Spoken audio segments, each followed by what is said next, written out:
Oi, Olá, Carol, Fernanda. Tudo bom? tudo bom com você? Tudo bom. Então, nós vamos começar a live de hoje. Vou dar boa noite a todos. Obrigada pela presença. E a live de hoje é sobre história do cinema, história da moda no cinema. Desculpe a gafe aí. Vou me apresentar e na sequência você se apresenta, ok, Fernanda? Certo? Para quem não me conhece, eu sou Ana Carolina Pereira Halbstadt, historiadora, mestre em patrimônio cultural. E junto com a Nicole, a gente tem esse projeto aqui na quarentena, de levar um pouco mais de conhecimento às pessoas, né? Então a gente criou o projeto da live para saber mais sobre cinema e história. Então eu passo a palavra para você se apresentar, Fernanda. Eu sou a Fernanda Barnes, eu sou graduada em Design de Moda pela UFMG. Durante minha graduação, eu estudei muito psicologia da moda, eu fiz a minha formação complementar em cinema de animação e artes digitais. Então, gosto muito de filmes também, de cinema. E agora eu sou estudante de artes visuais e Carol me chamou para acrescentar o que eu sei da moda, ela com a história, nós duas com o que a gente sabemos de cinema e fazer essa live. E, um detalhe, eu sempre esqueço, eu sou especialista em ensino de artes visuais, você coloquei isso. Ai, sim. Estudante de artes visuais, eu sempre esqueço da especialização, que eu fiz também lá na Escola de Belas Artes da UFMG. Sempre vou falar tudo, Então né? vamos começar?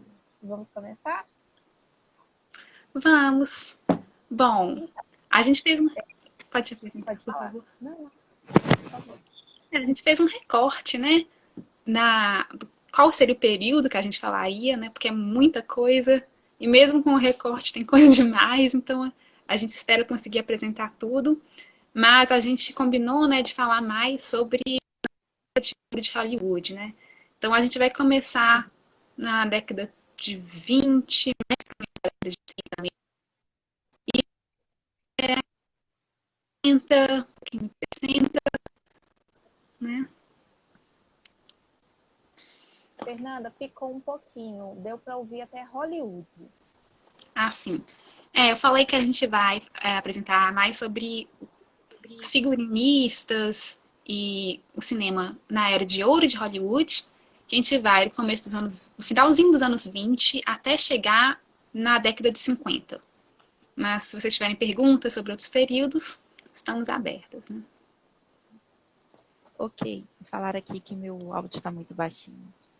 Então, gente, a gente vai retomar um pouco o assunto das outras lives, que a gente falou um pouco sobre a década de 30, 40, 50 e 60, que é o período, né, que a gente fala entre guerras para o Eric Hobsbawm, que é um historiador.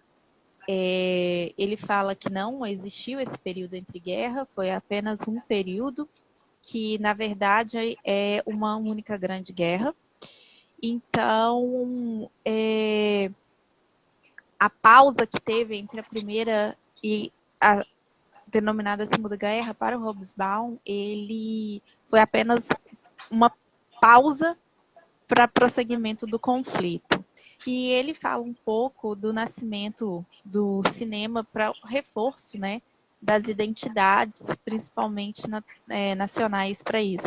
Então a gente vai aqui na live de História da Moda e Cinema retomar um pouco o que foi tratado quando a gente falou de Hitchcock, que a gente falou também na última live de psicologia um pouco. Então, na verdade, a gente vai retomar esse período,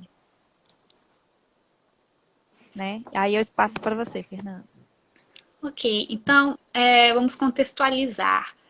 Organizei mais ou menos as pautas em ordem cronológica, começando pelo crack na Bolsa de 29, que era um período, Carol saberá falar melhor do que eu, que as pessoas estavam sempre nos Estados Unidos, mas também em vários outros países, sem dinheiro, né, com muita escassez, não tinham tanto acesso a roupas de qualidade como elas tinham antigamente, nos anos anteriores, né?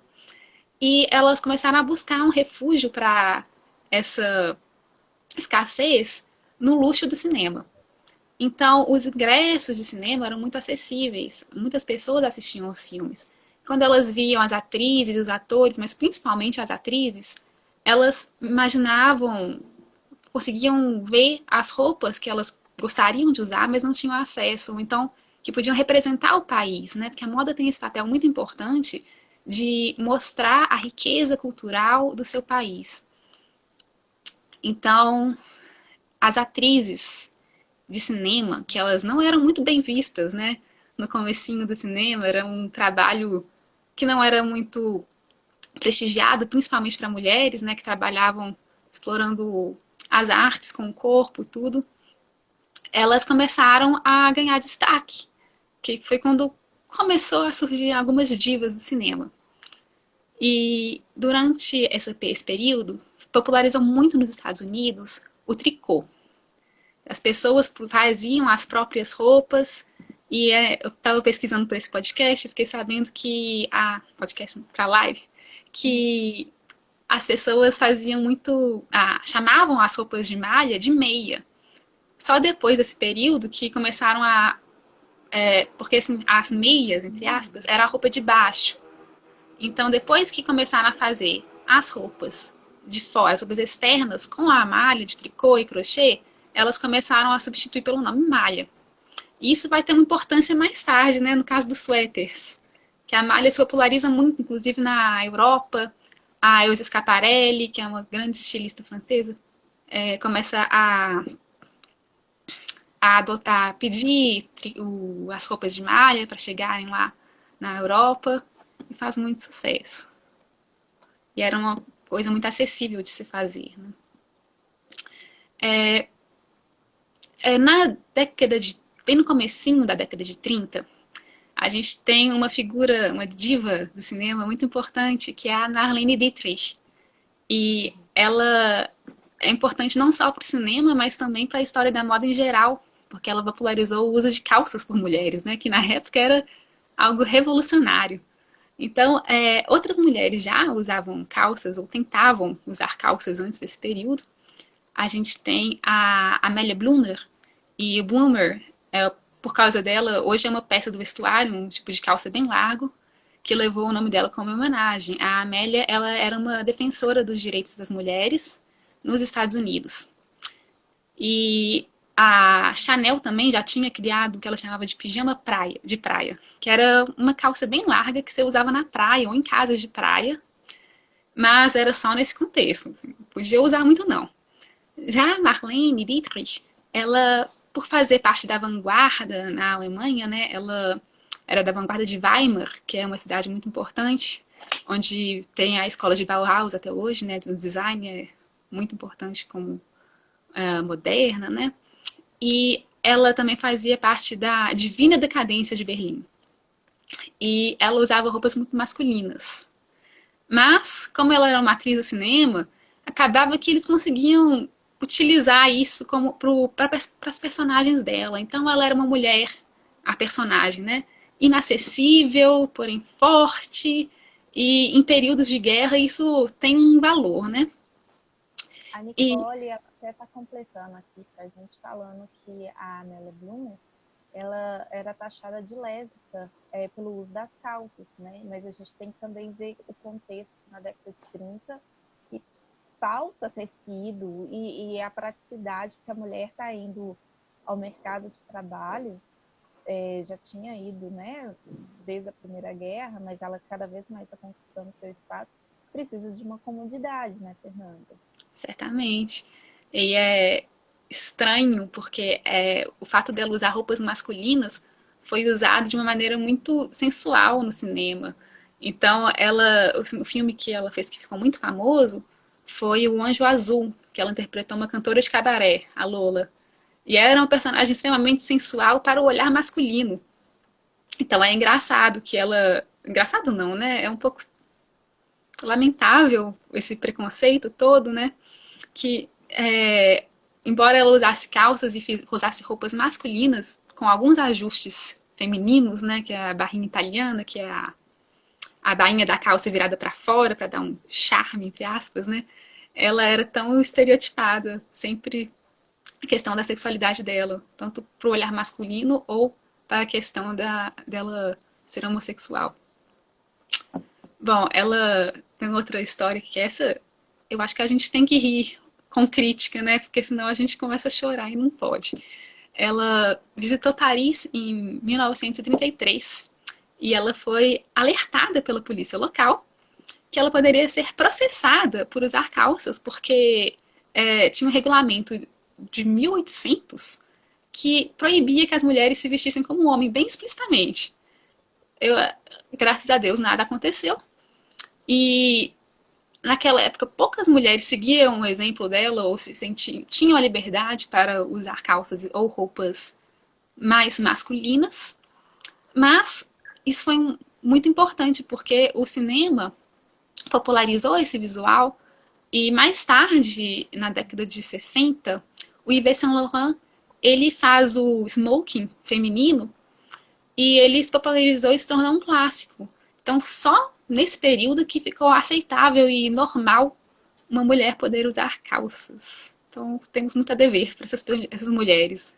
O João Vitor, né, que é um exímio conhecedor da história da moda, o João complementa que a Coco Chanel, ela pegava a roupa dos amantes, inclusive do Boy Capel, não sei se é assim que pronuncia, e fazia alguns ajustes para uso, né? Sim, a Chanel está muito importante nisso.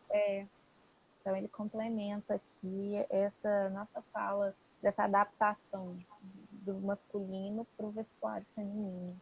Sim, a Chanel, ela, embora ela tenha feito, se inspirado muito no guarda-roupa masculino, para trazer comodidade, conforto e uma elegância que não fosse literalmente apertar as costelas como está estilo das mulheres, ela adaptava para uma silhueta que não era tão masculina, tão literal. Ela fazia saias, né, o tailleur, e até o próprio pijama de praia ele é mais fluido, então mostrava mais o estereótipo das curvas femininas, né?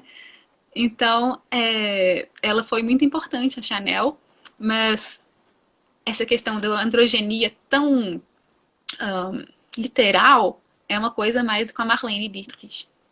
Uhum. Ok. Assim, nós temos um figurinista muito importante em Hollywood chamado Adrian. Ele preferia usar só o primeiro nome mesmo, então ele é mais famoso como Adrian. E ele trabalhou na MGM como chefe de figurino. E ele fez muito sucesso por vários motivos, mas também por ele se popularizar o corte em viés da Madeleine Vionnet. A Madeleine Vionnet, para quem não sabe, ela foi uma contemporânea da Chanel e ela foi a uma feira de modas, de costura na França. E ela viu uma mulher que costurava, mas sem saber fazer a modelagem, que é o que a gente chama de. Você desenha as partes do tecido que você vai cortar e corta para costurar elas ficarem no formato que você quer. Então você passa do 2D para os 3D. E essa mulher não sabia direito fazer isso. Então ela pegava um manequim, colocava o tecido no manequim, arranjava com alfinetes, o que fosse, para ficar no formato que ela preferia, e fazia as roupas. E essa posição do tecido é chamada de viés, quando você não deixa a folha. Vamos ver. Essa aqui vamos supor que o tecido está reto. Quando a gente faz assim, ele está em viés. E ele tem um caimento mais esvoaçante, vamos dizer. Então, quem estiver nos vendo, dependendo da roupa que estiver usando, malha principalmente, se você esticar assim na horizontal ou na vertical, vai esticar um pouquinho só, mas se você esticar na diagonal, ele estica bastante. As saias rodadas eram feitas em viés, e essa técnica se chama moulage hoje em dia. E a Vionnet aprendeu. Sim? Desculpa, deixa eu só te cortar. O nosso folder, inclusive, quando você me contou um pouco que a gente conversou sobre a história dela, eu escolhi aquela imagem que eu achei extremamente interessante, né? Porque é um manequim e ali está sendo costurado um vestido. Sim, Só é muito legal. um adendo. E ela popularizou essa técnica. E também nas ondas de Chanel de ter uma roupa confortável que respeitasse o formato do corpo, ela falava que o tecido era preciso que o tecido vestisse o corpo. Então o tecido tinha que se adequar ao corpo. E é preciso vestir o corpo com o tecido, não apenas construir um vestido. Então, o Adrian usava essas técnicas que as mulheres costumavam gostar muito, porque era um avanço muito grande. Uma roupa que te constrangia tanto e outra roupa que ela fosse moldada para caber no seu corpo. Não é essa questão de moldar o corpo para trazer na roupa, para caber na roupa. No entanto, o Adrian, ele era bastante, mais, imagino que tradicional, seja uma boa palavra. Ele gostava muito de estruturar. Conservador, eu diria também, né? Conservador, isso é melhor. A Eliana falou que ela só sabe costurar via mulagem, que ela nunca fez curso. É muito legal, é uma técnica muito requintada. E é muito bom você já fazer a modelagem, sabendo como é que vai ficar a roupa. Muito chique, Eliana. Onde eu estava? Assim, o Adrian gostava muito de estruturar o corpo. Então ele fazia ombreiras que eram muito famosas. Gostava de uma silhueta que a gente chama de silhueta em V, que deixa o ombro largo e a cintura bem fininha e alongava bastante as pernas. E ele Gostava de um corte geométrico também, né? E gostava bastante geométrico. Sim. E ele trouxe bastante da alta costura para Hollywood. E elas popularizou para o mundo inteiro nos filmes.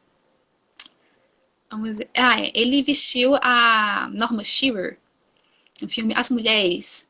E ela era uma mulher que não estava dentro dos padrões de Hollywood, que era extremamente magra, alta, e ele sabia fazer com que fazer ilusões para que o corpo dela aparecesse dentro dos padrões. Então ela deixava os quadris dela pequenininhos e alongava as pernas com as roupas. E isso foi, naquela época, tipo, dá pra fazer isso? Então ele fez muito sucesso com isso. Ele vestia a Jean Harlow, que era outra diva, que ela tinha um estereótipo mais da mocinha mesmo, né? Mais inocente. Ele fez um vestido branco para ela, que ficou muito famoso. As mulheres também queriam usar esse vestido puro e branco. E a partir da Segunda Guerra, ele achou importante usar símbolos americanos no figurino que fazia. Então ele usava C, para quem não sabe, Fernanda, picou. Volta um pouquinho a fala. Qual foi a última coisa que deu para entender? Que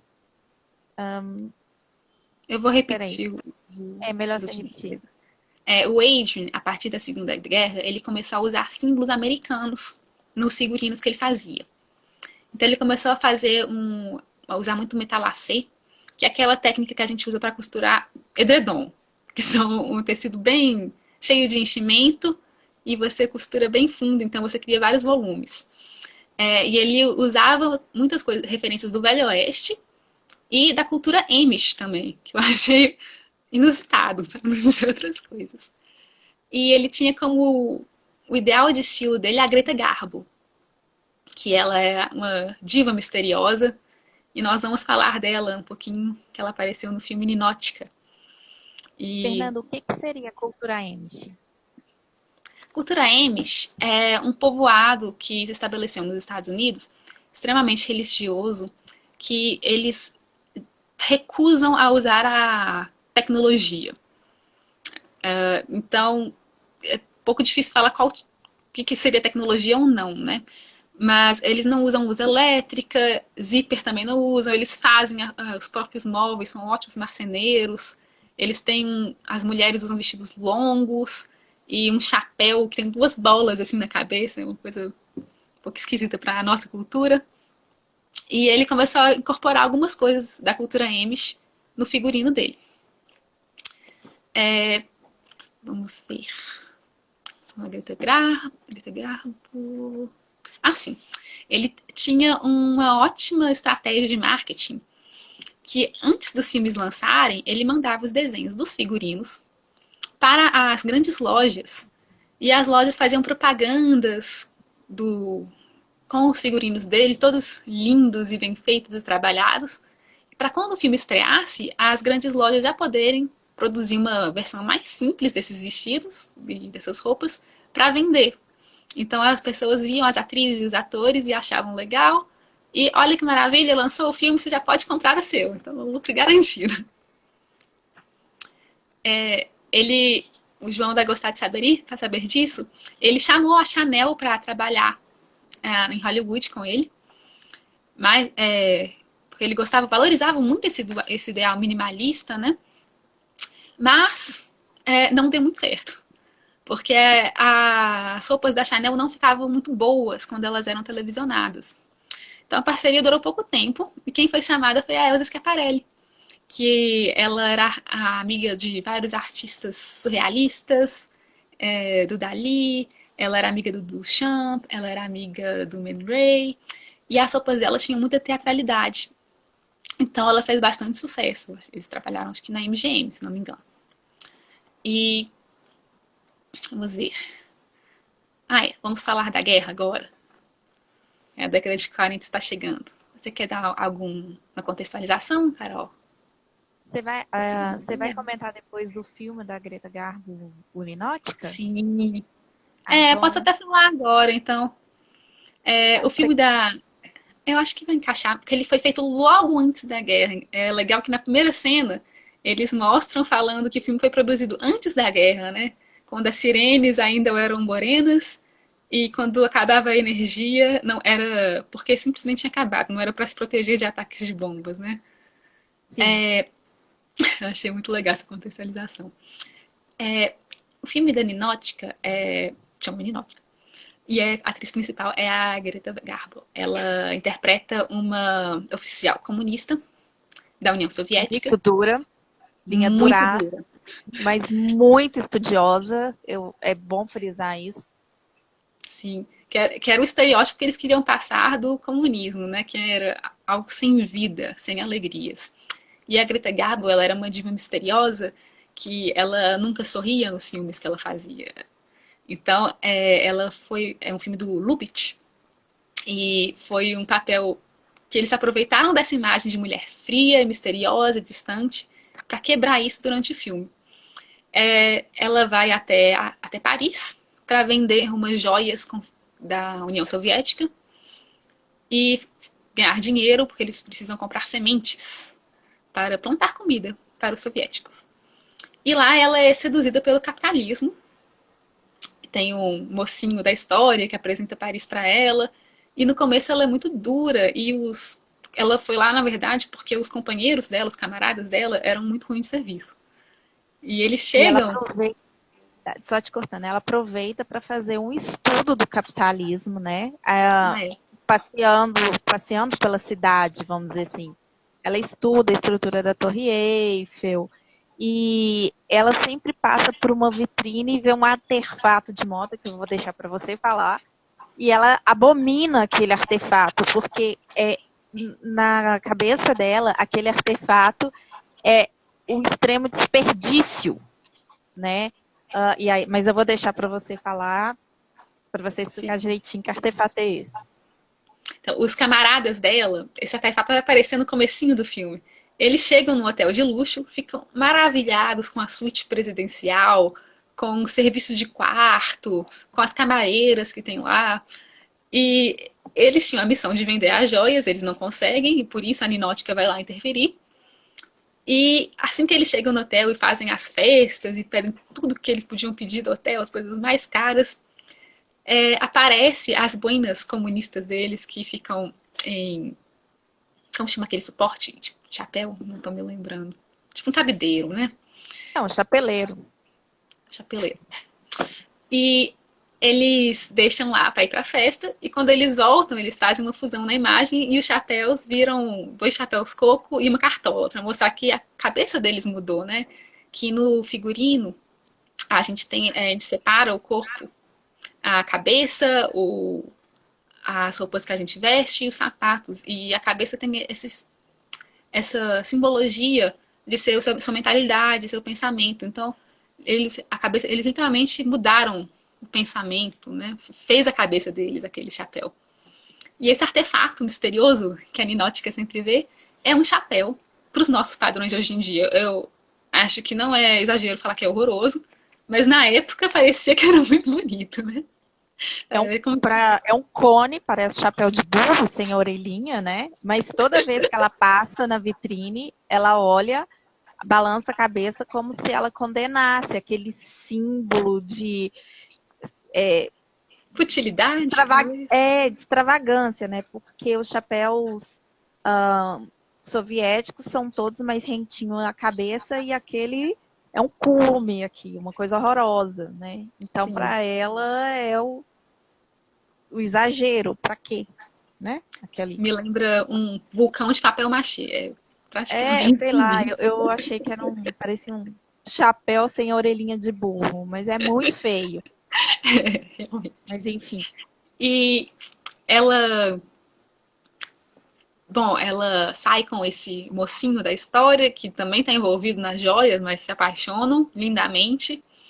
E as roupas dela são muito contidas, muito simples, né? Não tem muitos detalhes. Só que à medida que ela vai saindo com ele, elas ganham uma gola mais extravagante, uns botões maiores. E tem a famosa cena que é quando a Greta Garbo ri. Tinha gente que diz a lenda que tinha gente que ia ao cinema para ver ela sorrir, porque ela nunca tinha feito isso. E aí é uma jogada muito legal da atriz com a personagem. E eles vão no restaurante e ele tenta fazer ela rir.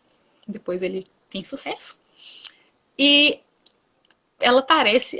Eu senti que ela parecia uma pessoa normal pela primeira vez. Essa atriz que fazia uns papéis tão distantes. Não parecia uma pessoa para mim, parecia. Sei lá.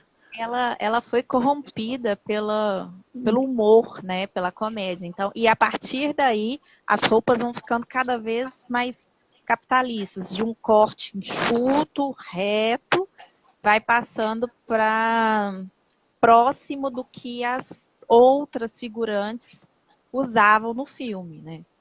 Exatamente. E é assim que ela sai desse lugar, ela vai e compra o chapéu de coco. E ela. Chapéu de coco não, chapéu de cone, vulcão, não sei. E ela dá dinheiro pros camaradas dela e fala assim: 50 francos para você.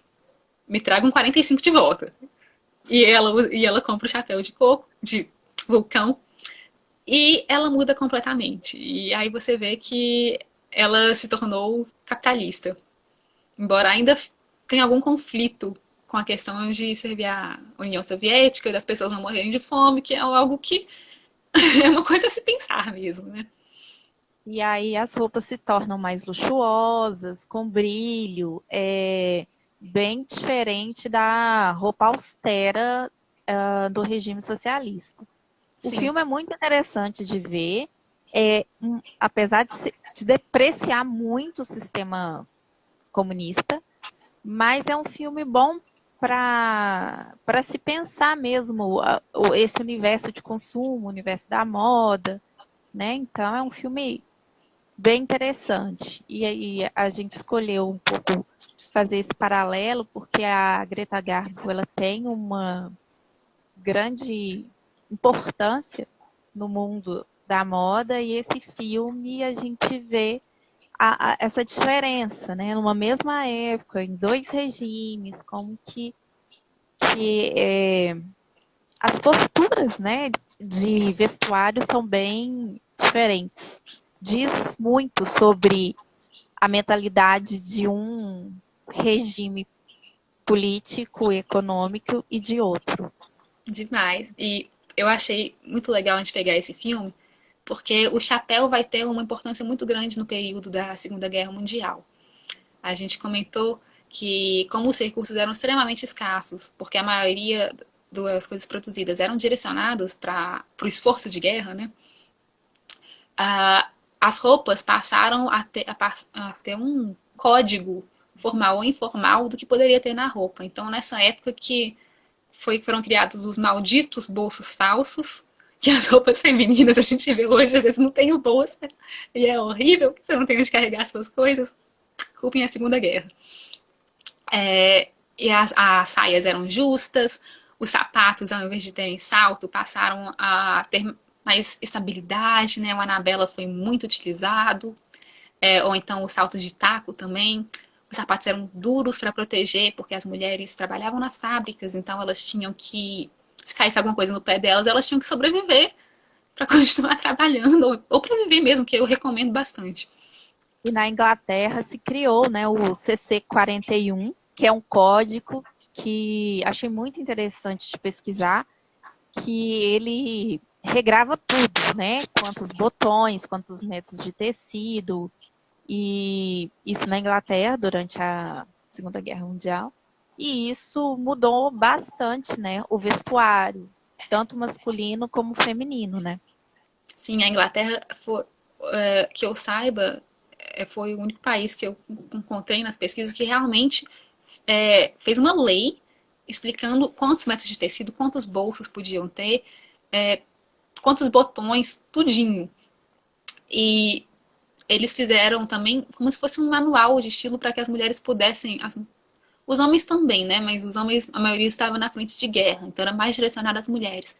Pudessem se vestir com elegância, mesmo sem ter tantos recursos. Então tinham revistas que ensinavam você a pegar os ternos do seu marido, ou pai, ou alguém que foi para a guerra, e recortar, fazer a modelagem, para você poder fazer roupas para você, para suas crianças, reaproveitar mesmo. Era muito comum o uso de turbantes também, porque como as mulheres trabalhavam em fábricas, elas tinham que proteger o cabelo de produtos químicos. E também estava faltando shampoo, condicionador, cosméticos, então os cabelos ficavam muito ressecados. Então era normal que elas escondessem. Mas os chapéus aparecem porque não é um material que você precisa de muito tecido, botões, linhas para fazer. Então os chapéus eram bastante extravagantes nessa época. Tem até boatos que os franceses faziam chapéus muito extravagantes para que as alemãs comprassem e passassem vergonha. Mas acabou que todo mundo usava o chapéu muito extravagante e era uma das únicas coisas que você podia fazer como você quisesse. Então preservava muito a individualidade, a personalidade de cada um. E elas faziam chapéu com o que tinha disponível. Então, pneu velho, pedaços de madeira, acolchoamento usado, qualquer coisa, você faz o seu chapéu, porque o chapéu está permitido. João comentou que tudo era racionado na Segunda Guerra, lapelas eram proibidas, porque eram tecidos gastos sem ter utilidade. A gente pensar realmente por que a gente usou lapela, né? Então, vamos ver. Assim, temos um famoso costureiro que é o Lucien Lelon. Ele foi presidente do Sindicato dos Costureiros de Paris. Ele teve um papel muito importante na alta costura, porque ele negociou com os militares alemães a permanência da alta costura em Paris. Para quem não sabe, a alta costura é uma marca registrada, tipo champanhe. Ela fica no Triângulo dos Champs-Élysées. Então, só as roupas produzidas nessa parte de Paris que são alta costura. E os alemães queriam levar para Berlim. E a França sobrevive muito com o mercado de moda. Então, para eles foi um legado importante continuar tendo a alta costura. Mas era muito mal visto você fazer roupas para as alemãs e os alemães, que eram os principais consumidores, porque as outras pessoas estavam sendo bombardeadas e estavam com o território ocupado, então não tinha como ficar comprando roupas de luxo. E várias costureiras que se envolveram com oficiais nazistas, inclusive a Chanel, mas a Chanel fugiu, ela foi esperta, foram muito hostilizadas depois que teve a liberação do território francês. E o Lucien Lelon, ele, assim que acabou a guerra, ele foi até os Estados Unidos para ver novos compradores e negociar com Hollywood uma participação da alta costura nos filmes de Hollywood.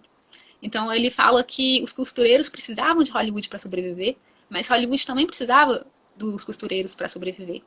Porque a ideia de ostentação, de luxo que essas roupas traziam, de uma falsa ideia de que tá tudo bem que, embora tenha pobreza e tudo, você pode sonhar com uma vida luxuosa como o dos mocinhos e das mocinhas de cinema, era muito importante para Hollywood sobreviver.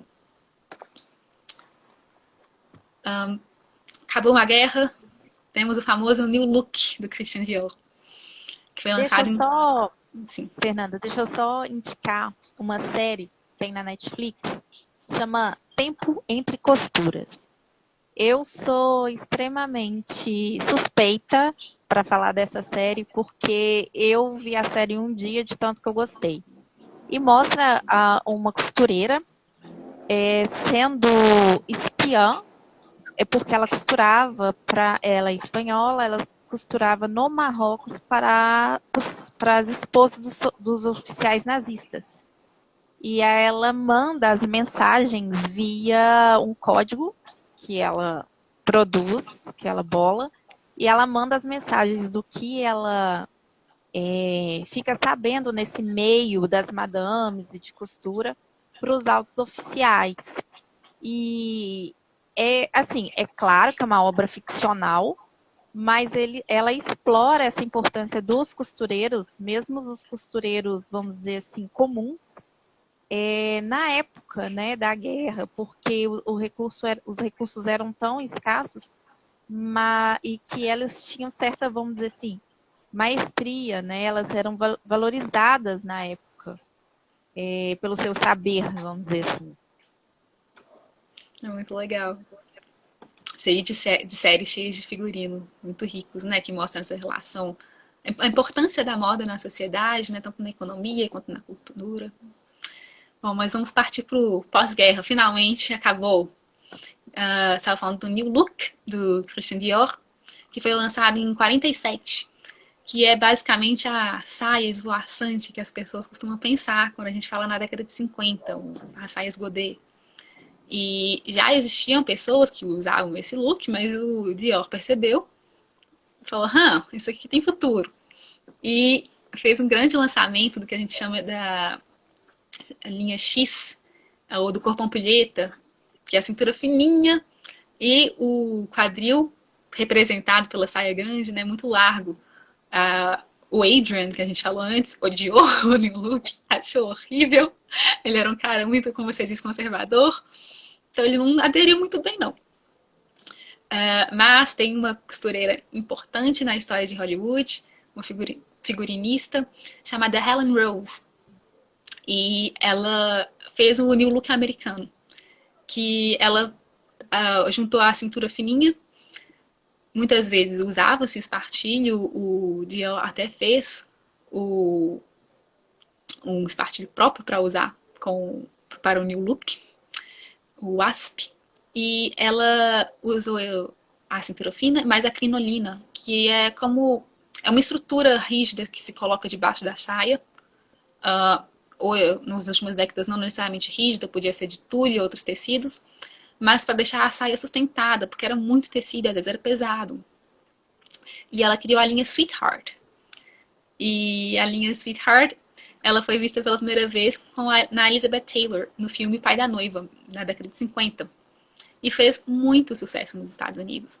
Foi um vestido que chegou a ser muito utilizado nas formaturas, nas escolas, nas proms, né? E também num casamento. Ela fez o vestido de casamento da Grace Kelly com o príncipe de Mônaco, eu acho. Não tenho certeza. Né? É Mônaco? Sim. E até foi motivo de intriga, assim, quem que ia fazer o vestido da Grace Kelly. E esse look mais feminino para a época, ele estava muito em contraste com as mulheres dos filmes noir, que elas eram a femme fatale. E esse look da linha Sweetheart era uma sensualidade velada, mas não era ameaçadora. Então era a mocinha clássica mesmo. E a Helen Rose, ela substitui o Adrian na MGM, porque ele vai trabalhar com as roupas próprias que ele quer fazer. Para quem não sabe, a MGM era uma produtora de filmes, tá, gente? Eu esqueci de falar lá no começo. Ela ainda existe? Não existe? Não é o estúdio que tem o Não sei, leão? Eu acho que é o não estúdio que sei. tem o leão. Se não for, faça uma Nicole, olhada. ela ainda existe? Responde pra gente aí, fazendo Ajuda a favor. gente. É, Existe, existe. Existe sim. muito bom. E em 53, a cerimônia do Oscar passou a ser televisionada. Começou a ter o tapete vermelho, a famosa Quem você está vestindo? Que a gente conversou, né? E hoje em dia bastante criticado você chegar para uma atriz e em vez de falar, que bom que você está aqui, parabéns pelos seus filmes, como foi filmar alguma coisa, os jornalistas lamentavelmente perguntam, como foi vestir tal roupa? Quem que você está vestindo? Uh, a Scarlett Johansson passou por isso, né? E fez um E na, baque. e na tradução em português, né? Tirando daquela atriz que não posso opinar, que agora eu esqueci o nome, enfim. Glória. Glória Pires, isso mesmo. Eles sempre falam, nossa, vestido de fulana, fulana está vestindo sei lá, um Dior. Ciclano está vestindo, olha que elegância, como caiu bem e tal. Sim.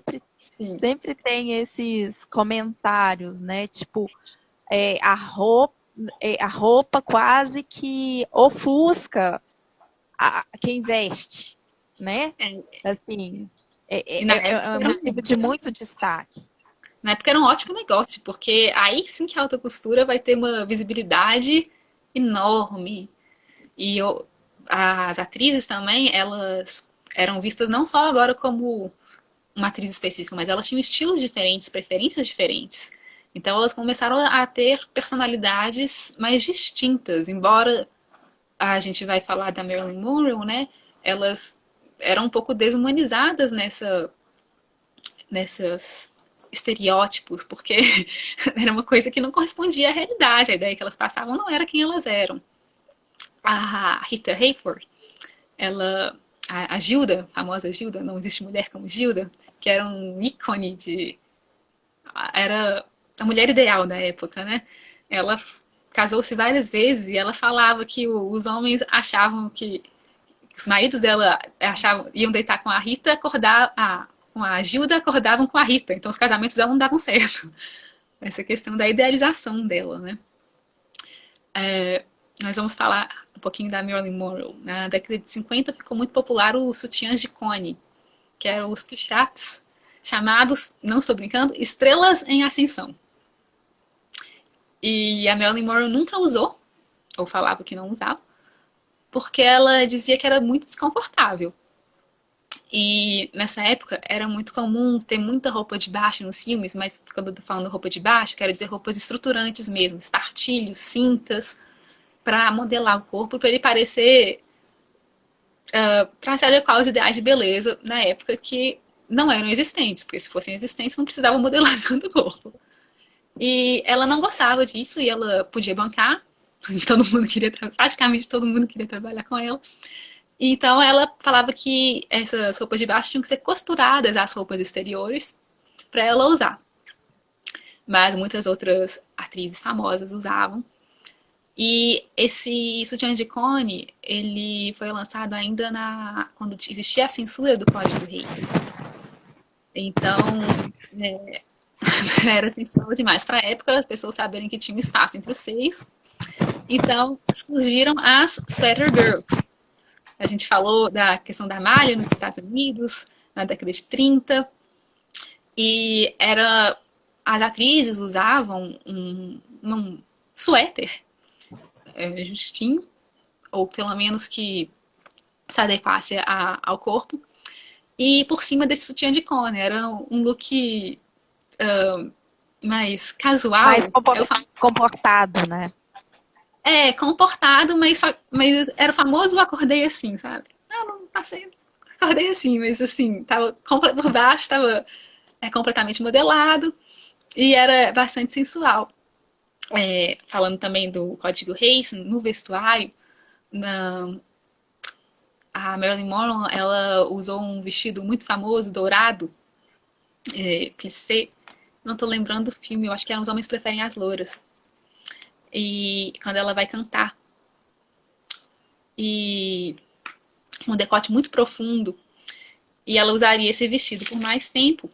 Porém, a censura não permitiu, então ele aparece rapidinho ela com esse vestido e depois já vai para as outras roupas.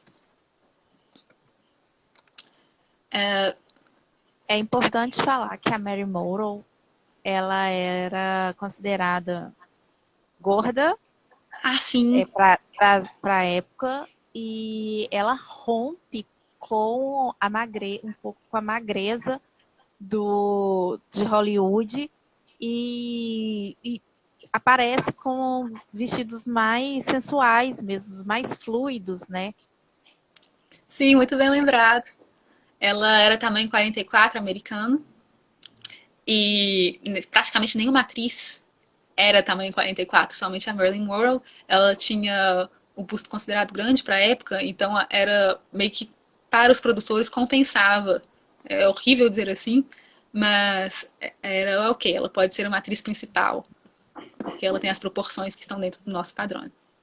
Inclusive, é bom você ter falado que eu lembrei que esse tanto de cintas e modeladoras e corpetes e que as pessoas usavam para modelar o corpo das atrizes evoluíram para o traje de banho maiô, que se a gente pegar umas fotos ou até desenho pin-ups antigos, a gente vai ver que eles têm as costuras muito parecidas com os espartilhos e eles eram bem apertados mesmo, modelavam muito o corpo, não era uma coisa muito confortável para nadar, não. Fernanda, o vestido que você falou é esse aqui? Não, ele é um vestido que as alças passam atrás do pescoço. Acho que os homens preferem as loiras. Que ele é dourado e meio plissado. Tá. Eu acho que nos homens preferem as loiras mesmo. Vou pesquisar aqui, mas pode continuar. Ok. Bom, nessa época, na verdade, um pouquinho cedo, já existia uma figurinista muito famosa, mas ela trabalha durante muitos anos e eu resolvi falar dela separado porque ela merece um destaque. É a Edith Head.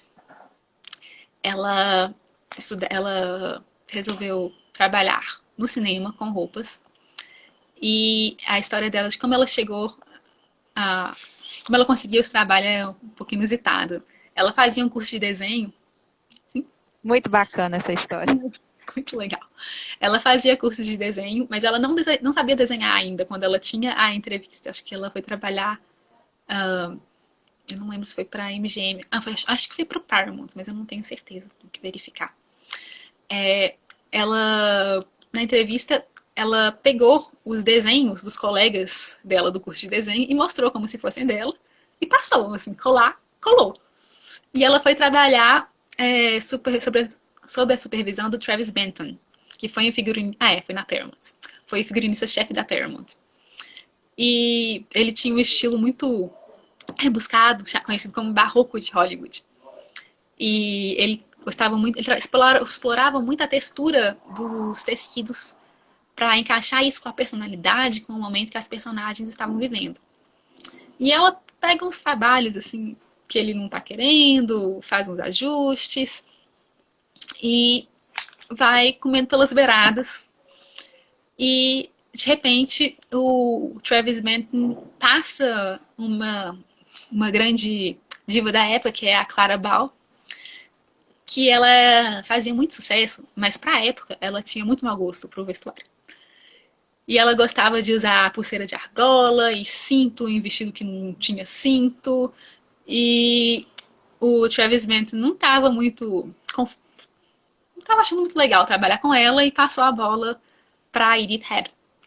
E a Edith Head, um dos diferenciais dela é que ela, surpresa, conversava com as atrizes, perguntava o que você gosta, conversava com a produção para saber o orçamento, conversava com os diretores para saber a ideia e tentava juntar tudo isso nos figurinos que ela criava. E as atrizes começaram a gostar muito dela. Porque, olha só, a pessoa faz o que eu tô querendo. Porque para uma atriz aparecer feia ou, segundo ela, pensar que elas estão fora dos padrões, fora da moda, no cinema, para elas pegava muito mal para a imagem delas. Então, elas valorizavam muito a Edith Head. E depois, quando elas começaram a fazer mais sucesso, se já não fizessem, elas chamavam a Edith Head para ser a figurinista dos filmes dela. Então ela foi a primeira mulher a se tornar a dirigir o departamento de figurinos na Paramount e a Paramount Studio, e ela foi a mulher que mais ganhou Oscars. Ela foi indicada 35 vezes ao Oscar e ela venceu 8 Oscars. Ela vestiu a Grace Kelly, a Elizabeth Taylor, a Audrey Hepburn. Inclusive, nos fofocas de bastidores dizem que ela teve algumas, ficou muito sentida por não ter sido escolhida pela Grace Kelly para fazer o vestido de casamento dela. E na casa da Audrey Hepburn, depois ela é adotada pela Givenchy, que começa a fazer os figurinos dela, né? Então ela fazia assim, Sabrina aparece lá que a Enid Head fez os figurinos da Audrey Hepburn pobre. Depois já não era mais ela. É muito engraçado. Ela ela foi uma das pessoas, das principais personalidades que pressionaram o Oscar para fazer a categoria de figurino no Oscar. E ela ficou muito decepcionada porque no primeiro ano ela não ganhou. Ela foi indicada, mas não ganhou. Mas é uma pessoa muito importante para os figurinistas e para a história da moda no cinema, porque deixou um legado muito grande. E ela é baixinha, tinha 1,51 de altura, franjinha, preta assim na testa e gostava de usar óculos grandes. Ela E para dizia quem, e para quem não sabe de quem que a gente está falando, eu vou mostrar aqui de quem que a gente está falando. que ela é Peraí. homenageada num filme da Pixar. Os A Pixar, Incríveis. sim, fizeram a Edna Mode em homenagem a ela, uma grande figurinista da época. É muito parecido, né? É muito legal. E dizem que ela usava óculos escuros quando ela ia trabalhar, que eu li que era comum que alguns diretores usassem óculos com lentes azuis ou lentes escuras para ver como é que ficaria o filme em preto e branco, ou com filtros assim, na película. Então ela sempre usava óculos escuros. Algumas pessoas falavam que era porque ela gostava de ter o semblante mais difícil de ler nas reuniões, para ela ser mais externa. Mas é muito legal que ela sempre usava os óculos assim. João tá completando aqui que a Audrey, depois da fama, era só Givenchy e que, inspirada na Anna Wintour, também a Edna. Ah, que legal! Ah, eu acho que a Edna, ela era muito querida, né? Ela tinha uma fama de ser um pouco mais... Não era tão afável, não sei. Ela não demonstrava tanto afeto assim tão claramente, mas todo mundo gostava muito de trabalhar com ela. Era muito difícil ouvir falar que ela tinha inimigos ou alguma coisa assim. Ai, não, Winter, as pessoas têm um pouco mais de medo, né? Sim. Olha se é esse vestido aqui que você citou. Porque eu acho que para falar de moda tem que ser um pouco visual. Então essa live Sim, está sendo um pouco seria... diferente. Porque, né, às vezes a pessoa não sabe do que a gente está falando, então acho legal a gente mostrar. Vê se é esse aqui agora. Sim, é esse. E aí a gente percebe que ela é mais gordinha, assim. Ela é considerada gorda para a época, mas os padrões de hoje ela é super normal. E assim, muito sensual, né? E ela quebra os paradigmas da moda mesmo, Sim. de Hollywood, vamos dizer assim, né? É Eu um acho que, corpo mais à mostra, mais modelado. eu acho que a gente pode abrir para perguntas, né? O tempo tá acabando. Sim, a gente tem 6 minutos. Se tiver alguma pergunta, algum comentário, né? E aí,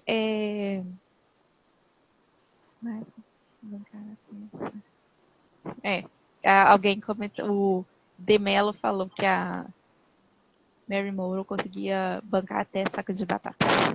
Eu acho que qualquer coisa que ela usasse, ela ficaria linda, né? Porque a ideia da roupa não é que a roupa fique bonita, né? É que a pessoa que usa fique linda, né? E só voltando um pouquinho na Edith Heart, ela, apesar de não saber desenhar, é, ela tinha essa proximidade com as atrizes, então isso fez com que até as roupas mudassem e ficassem mais confortáveis, né? Para se movimentar em cena ali Ela no cinema. aprendeu a desenhar com o Travis Benton, depois que ela foi contratada. Ela é muito esperta, ela. Mas sim, ela usou. Eu lembro muito da Vionnet e da Moulage, do Viés, que quando a gente vê a história da moda em geral, as mudanças do vestuário que faziam com que as mulheres tivessem um estilo de vida mais confortável, a maioria delas foi oferecida por outras mulheres. Então é muito legal, uma pessoa que passa, que usa essas roupas tão desconfortáveis, propor as mudanças, ouvir as atrizes, ver o que elas querem, o que elas sentem confortáveis. Isso é muito importante. É isso. O João fala que nos ama. Eu também te amo, Chuchu. E, gente, obrigada. A gente se propôs a falar da moda até mais ou menos a década de 1960, porque precisamos fazer um recorte, porque quando a gente conversou acerca da live, a gente viajou super. Nossa, demais. Então a gente precisou, a gente achou que era bom para ser bem didático fazer um recorte, então a gente fez esse recorte. Se tiver alguma dúvida, alguma coisa que vocês queiram comentar, pode mandar aqui. E enquanto isso, eu vou fazer agradecimentos a todos, né? Especialmente ao João, que nos deu suporte, que nos colocou em contato, né, Fernanda? Sim, obrigada, E João. agradecer a todos pela audiência de hoje. Na quarta-feira que vem tem mais. Vai ser sobre cinema e turismo, com a minha colega do mestrado, a Fahrenheit Amarante. E aí eu espero todos vocês na próxima quarta-feira, às 19 horas. Deixa eu ver tem uma pergunta aqui. A diferença da personagem da Anne Hathaway em O Diabo Veste Prada ao passar a se vestir sob alto padrão. É só um comentário, eu acho. A gente comentou muito a questão da roupa no cinema, né? Manifestando a transformação das personagens, como que elas passam até no Sabrina, né? Da pessoa pobre à princesa, e a Aninótica com o chapéu, que também puxa a mudança das roupas. É muito legal a gente analisar como que o vestuário externaliza as mudanças internas dos personagens. Sim. Gente, muito obrigada. Nós temos aqui 30 segundos agora. Então, até a próxima semana, tá bom? Obrigada, um beijo para todos. Obrigada. Obrigada, viu, Fernanda, por compartilhar seu conhecimento conosco. Prazer. Tchau, tchau. Tchau.